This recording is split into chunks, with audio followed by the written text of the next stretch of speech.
Basically पूरा real number chapter एक बहुत ही शॉर्ट चैप्टर है जिसमें हम फैक्टराइजेशंस की मदद से बहुत सारे क्वेश्चन सॉल्व कर सकते हैं। Around 2 to 3 questions directly indirectly इस चैप्टर से रिपीटली आते हैं सीसेट में।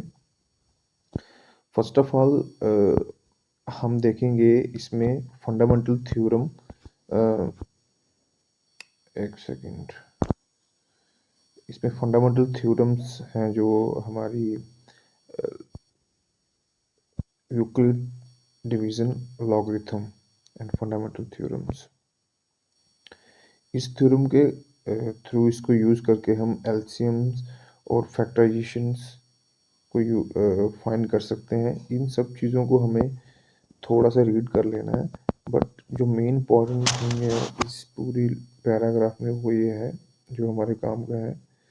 We apply this theorem to explore the when exactly decimal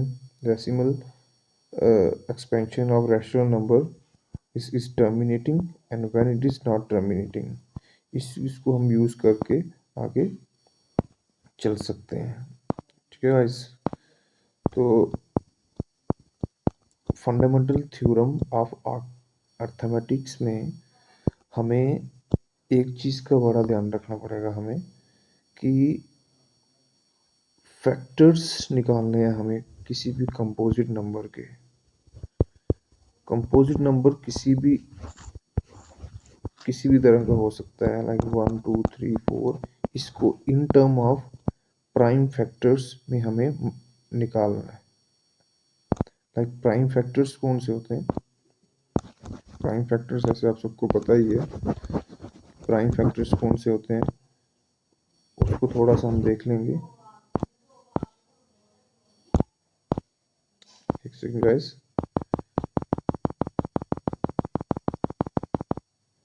जैसे कि आपको पता है प्राइम नंबर्स कौन कौन से होते हैं। ऐसे 2 हो गया, 3 हो गया, 5 हो गया, 7 हो गया, 11 हो गया एंड सो ऑन। हमें इन 5 को फिलहाल के लिए याद रखना है कि इन 5 को हम यूज़ करेंगे किसी भी कंपोजिट नंबर को बनाने में। जैसे इन्होंने यहाँ पे बताया हुआ है कि हम ये देखो, natural number can be written as a product of prime numbers.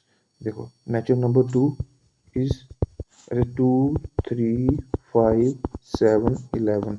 ये 5 नंबर हमने कंसीडर किए हुए हैं प्राइम नंबर्स। ओके, अब 2 is a natural number, it can be written as 2 in term of prime numbers। okay, and again 4 is a composite number, it a natural number। इसको हम कैसे लिख सकते हैं प्राइम नंबर के फॉर्म में? 2 multiply 2, 2 and 2 are 2 those prime number. अब हम अगेन इन्होंने एक एग्जांपल और दी है 2 5 3। 2 5 3 को हम कैसे लिख सकते हैं in term of prime numbers?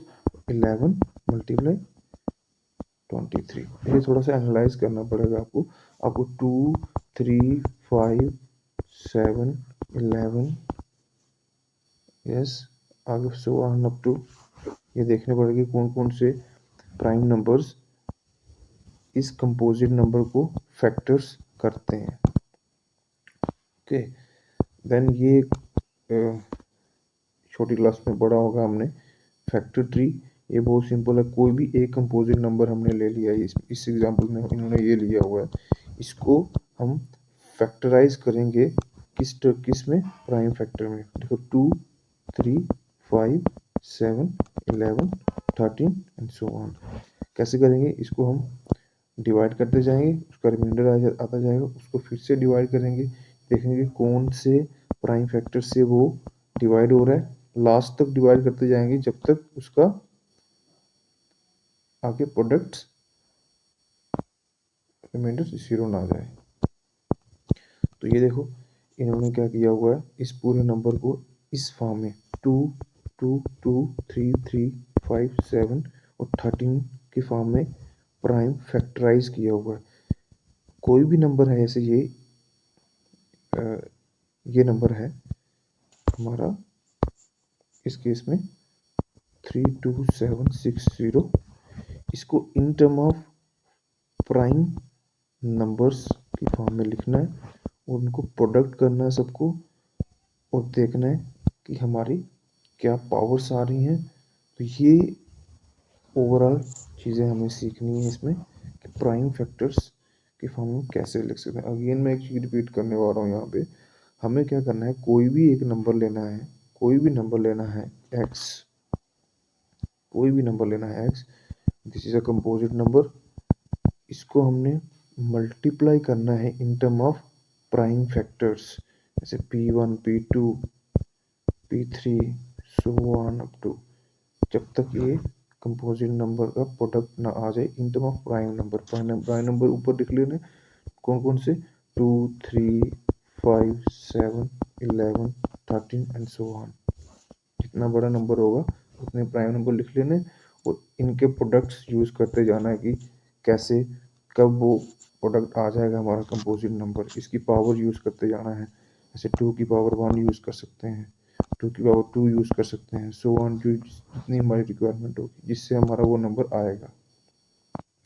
I hope you are getting guys, थोड़ा सा आपको होगा, प्रॉब्लम होगी, तो आगे हम चलेंगे।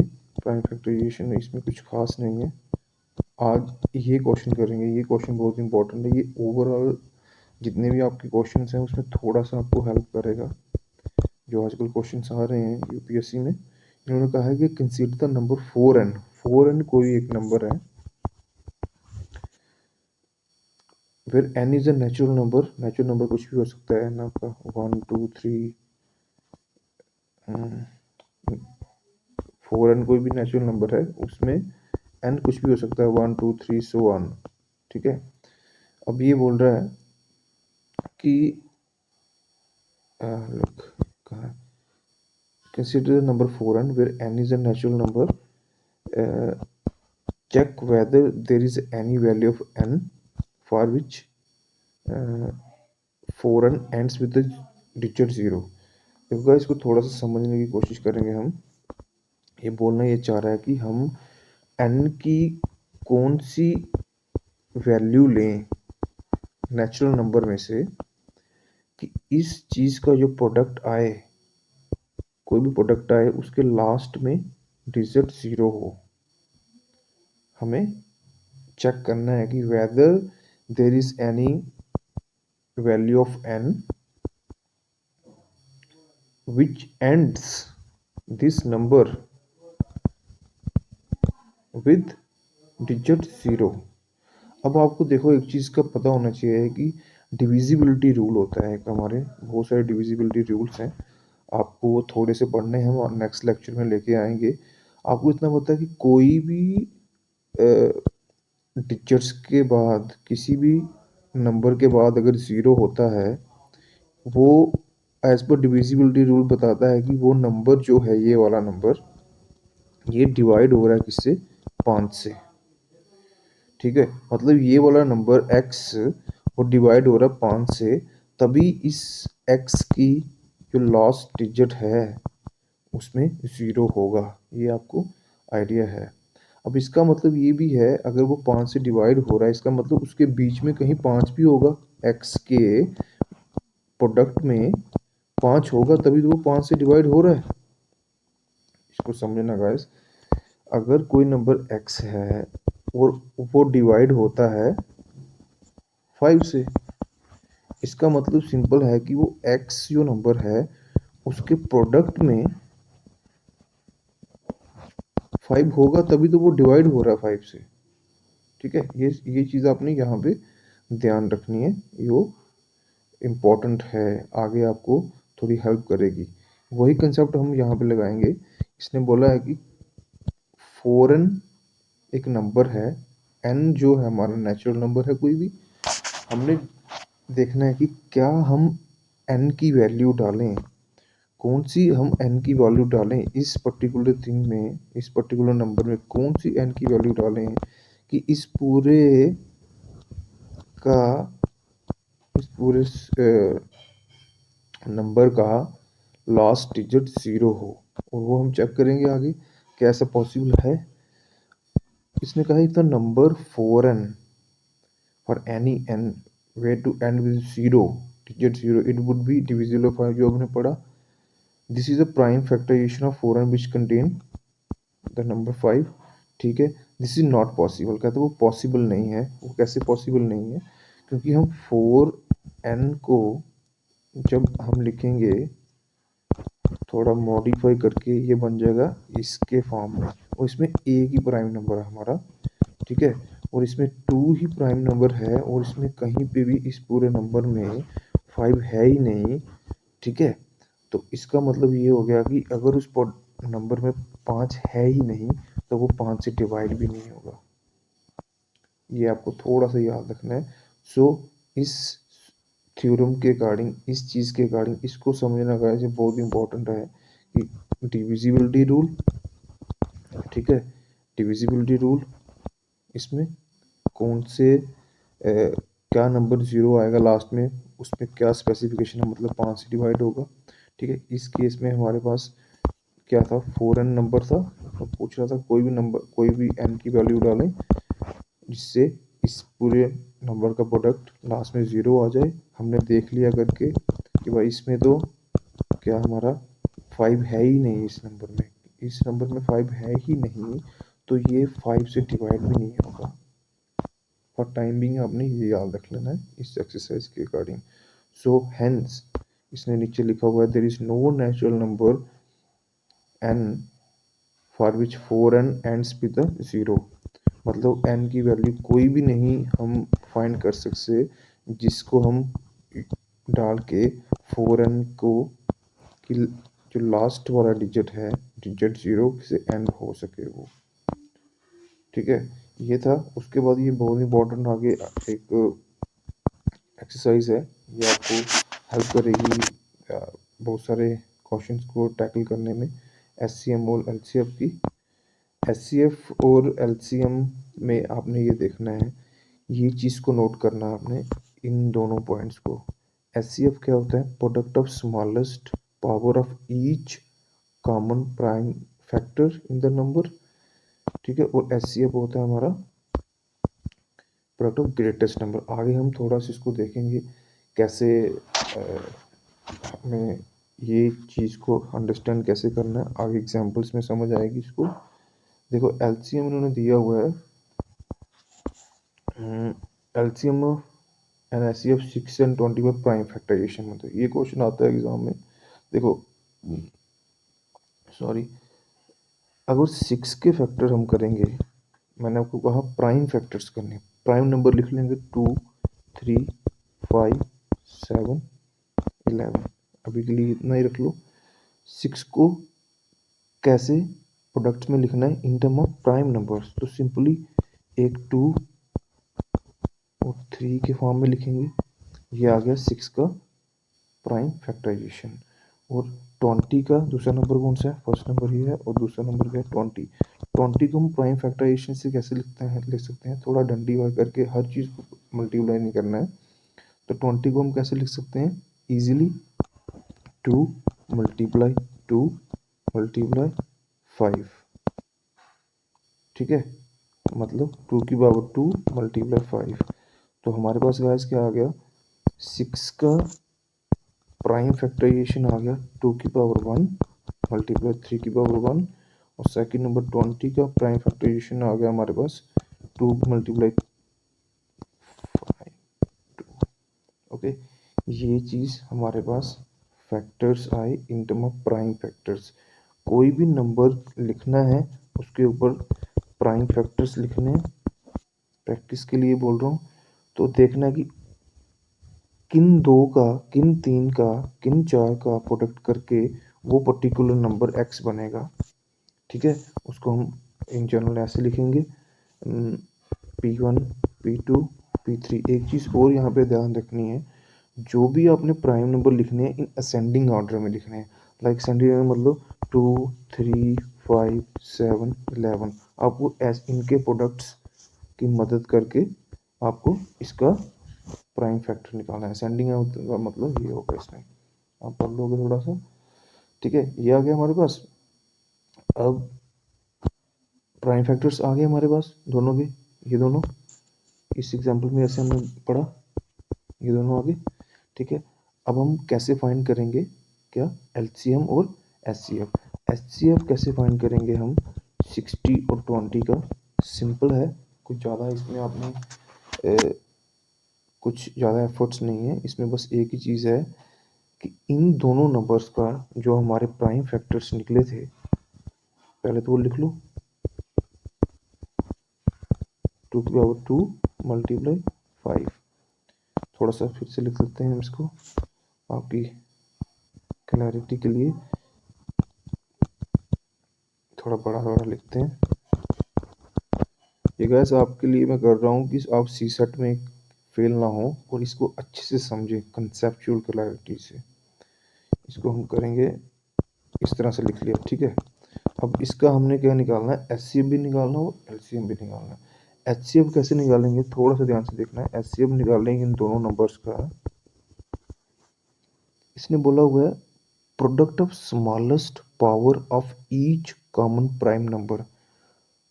इन दोनों प्राइम नंबर का, फर्स्ट प्राइम नंबर और second prime number, product of smallest power of each common, इन दोनों में से कौन सी, इन दोनों प्राइम नंबर में से 6 और 20 में से स्मॉलेस्ट पावर कॉमन कौन सी है।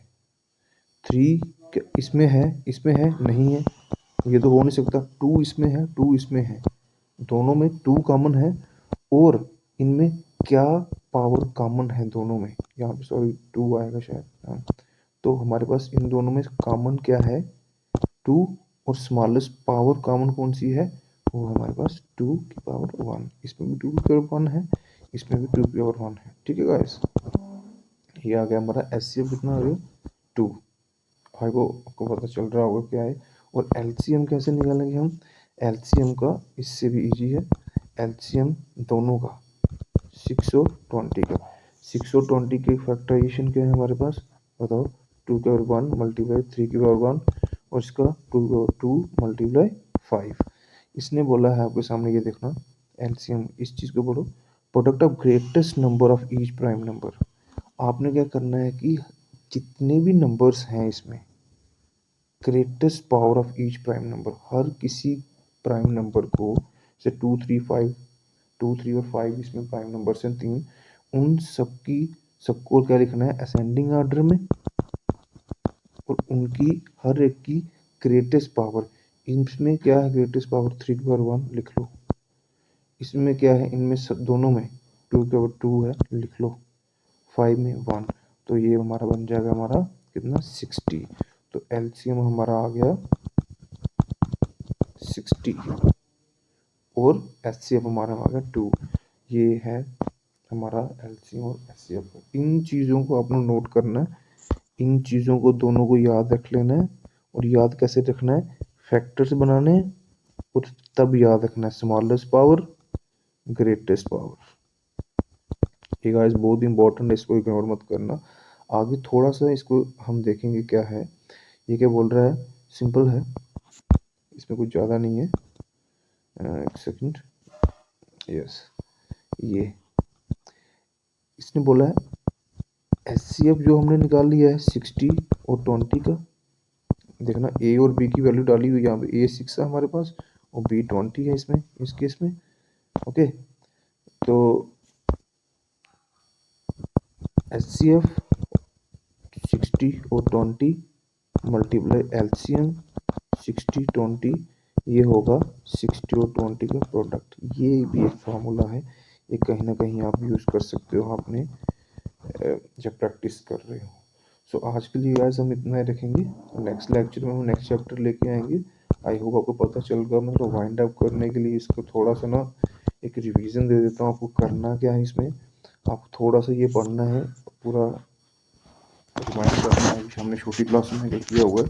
उसके बाद इस चीज़ को हमने देखना है, इस चीज़ को आपने थोड़ा सा पढ़ लेना है कहीं पे, टर्मिनेटिंग एंड नॉन टर्मिनेटिंग का, एंड देन आपने आ जाना हमारे दिस फंडामेंटल थ्योरम पे, जो प्राइम फैक्टराइजेशन पे है। कंपोजिट नंबर जो भी होते हैं वो हम in term of prime number लिख सकते हैं। यही बताया है इसमें। प्राइम नंबर आपको ज़्यादा नहीं तो 5 याद होने चाहिए। 3, 5, 7, 11, 13। इन्हीं का प्रोडक्ट यूज़ करके असेंडिंग आर्डर में हम बहुत सारे कंपोजिट नंबर बनाते हैं, और ये कंसेप्ट हमारा एलसीएम और एचसीएफ निकालने में हमें हेल्प करता है, जो कि सी सेट में बहुत बार पूछा जा रहा है आजकल। ठीक है, ये हमारी बेसिकली चैप्टर फर्स्ट और रियल नंबर, जिसमें हम आज थोड़ा सा ओवरव्यू लिया यूक्लिड डिवीजन का और फंडामेंटल थ्योरम ऑफ अर्थमेटिक्स का। आई होप आपको अच्छा लगा हो। अगर अच्छा आपको लेक्चर लग रहा है ये, तो आप लाइक कर सकते हो इसको और शेयर कर सकते हो among the students who are facing this year UPSC pre. Thank you very much.